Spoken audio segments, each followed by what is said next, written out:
Hey folks, I'm out here in the garden again. I picked some tomatoes, some later maters. Some of them came out of my volunteer area over there to the left, and some of them came out of this greenhouse here. Tomatoes are in there mostly senescing. They're about done for the season.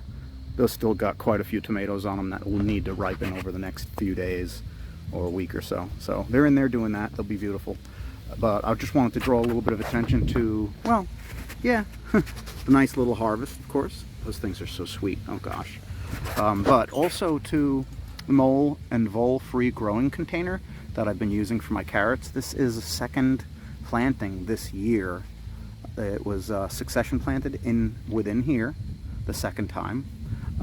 I fed the soil. I had to put a little bit of time release organic nitrogen fertilizer into it. Y'all have heard me talk about that because, as luck would have it, last time I did this project, this experiment, I didn't remember to feed the soil. So while the carrots grew, they did not grow like this. This is them growing with nutrients included in the humus-rich soil down below. The surrogate soil that I take from below this layer, really this layer is about 2 inches deep, and then once I get below it, it's like a cap over the top of this soil here. This is the rich humusy soil that comes from below these big heavy wood chips, these big heavy coarse wood chips. And you can see I'm going to scrape the soil away here. Soil, it's not dirt. And there, clearly you can see, I mean, thumb of a basque, and then there is the carrot forming. It's beautiful. It's beautiful. It's big, it's thick, it's green, it's lush. It loves this soil. Loves it. No dirt in here, folks. It's just wood chips that have decomposed and become this broken down, rich media, to which, really, I just mixed some garden tone and some hydrated lime into it, and even leaves my hand pretty clean, wiped off of my pants. That's about it. Everything else is kind of growing just in the humus layer without a lot of fertilizer. Really, when I make these plots here, I just scratch them into the ground and drop some seeds. If something does grow, it grows. Great. If something doesn't grow, I put another seed in. And sometimes the bugs come around and get them while they're young and vulnerable. Even healthy plants can be vulnerable to insects, especially when you live in an insect incubator like I do. There's some heads of lettuce forming. Wow, that's big. That's got to come out, right? Right? Who would leave that in the ground? What is that doing? It can't even be edible. Can somebody eat one like this? Let's take it. What's it look like? It's probably just that big and then there's nothing below it in the ground, right? What do we think, folks? It's fighting me. No, it's not. That's it. It's a radish. Ha ha! We're going to eat that. What about its friend over here? Other radish. Probably not as big. They were late plantings. I put them in late. But when they get like this, basically what's going to happen is they're going to eventually bolt up some seed heads and form some seeds. I keep a lot of seeds. You know, I keep these seeds because I grow them a lot. I plant these things right here 2-3 times a year, sometimes more. Yeah, I'll eat that. I'm taking it to Mama. I'm going to eat that. What the heck? Why not? I may as well pull this one too. I don't have a lot of needs for seeds.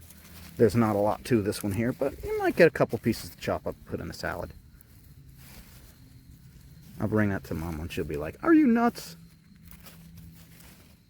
And then down there, there's like one last one. We'll take it too. That's nice. You see they start to dehydrate after a while and, you know, they're not as good. I should have picked it like 2 weeks ago.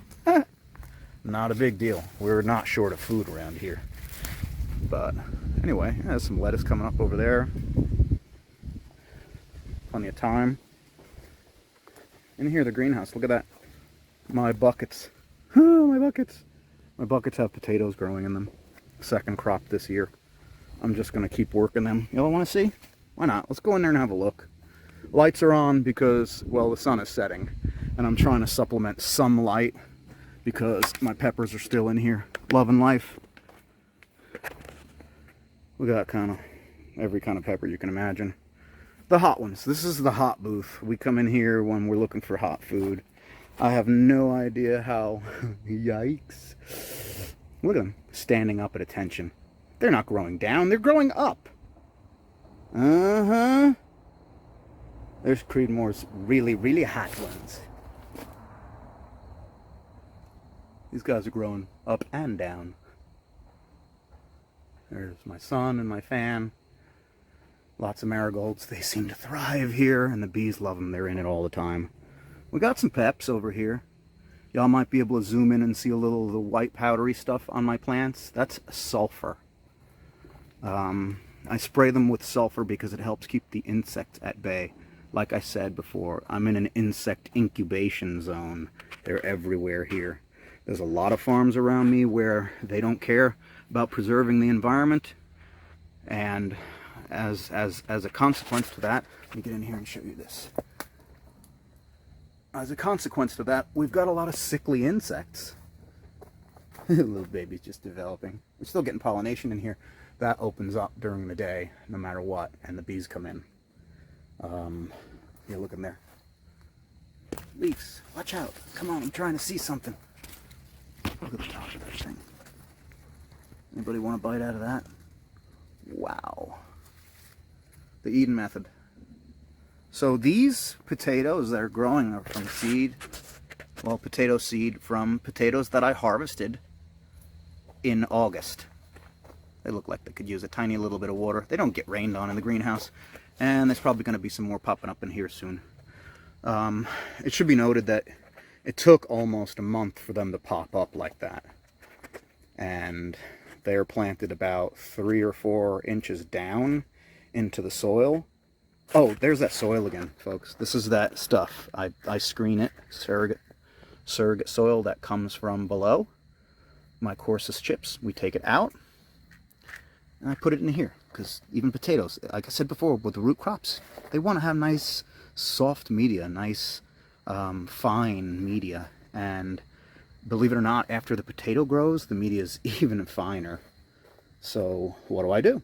I re-energize it. It goes back into my cement mixer, and I put some organic fertilizer in it. Typically it's going to be garden tone. I know these plants need calcium, so I'll add some calcium. I add some of these things just to kind of bring those levels up to a point where the plants come up strong. Those are strong. They're going to be fine. Later on we'll add supplemental heat that'll keep them growing, and I'll increase the intensity of the light. Why not? I mean, this is my project, folks. This is what I love to do. I love to make things grow. I love to make things green. In the case of my lighting right now, I'm using, let's see if I can show you one. These lights are not super intense because they're just supplemental. How do they look? There you go, multicolors. Late in the season, we don't exactly have a full spectrum of colors. There's only 2 panels in here because we're really not doing a lot, but you can see this pepper is growing towards the light. But as the season goes on, we'll need more light, so I'll put more light panels in here. And I'll also be introducing some heat. One of the things I can be thankful for in North Carolina is, well, it doesn't get that cold, so I don't need a lot of supplemental heat. So there's my fan. Let's see my controller. Here's my controller. It may look like the numbers are flashing. I don't know what that's all about. It's just one of them cinematography things, photography things, videography things. In my eyes, they're not flashing, but on the screen, they look like they are. Even the light is steady. The temperature is, it's set to kick on at 78 degrees, and right now it's 68.7 degrees Fahrenheit. I can control humidity with this as well. I can control air conditioning or heat with it. It's enough amperage for me to put a small electrical heater in here, and it's enough amperage to run that little light duty fan and a plethora of these light panels. The light panels themselves are only 35 watts a piece. They are, like I said before, LED. There's the little controllers hanging from the ceiling right there. They weigh nothing, and they can be spread out on this in this area over the crops very easily. It's a pleasure to work with them. I've got some other systems where I hold them in place on a panel and then hang the panel, but for the most part this hasty setup works pretty good to extend. We're extending. So on the front side of this, we're going to extend these guys out, On the back side of this, we're going to be introducing higher amounts of light for these as they grow, the potatoes as they grow, because the days are getting shorter. So we're going to fix that. And that's what we do to maintain what's going on here. Y'all can see the chips. These were chips I put down in the spring. We'll probably put another fertility layer of chips over the top of this that are aged, just so that I can get some of the new carbon back into the ground and keep adding it, keep that carbon exchange going. So let's step out. Actually, you know what? Now's a good time to finish because I'm getting kind of hungry and I got to go work on some indoor plants.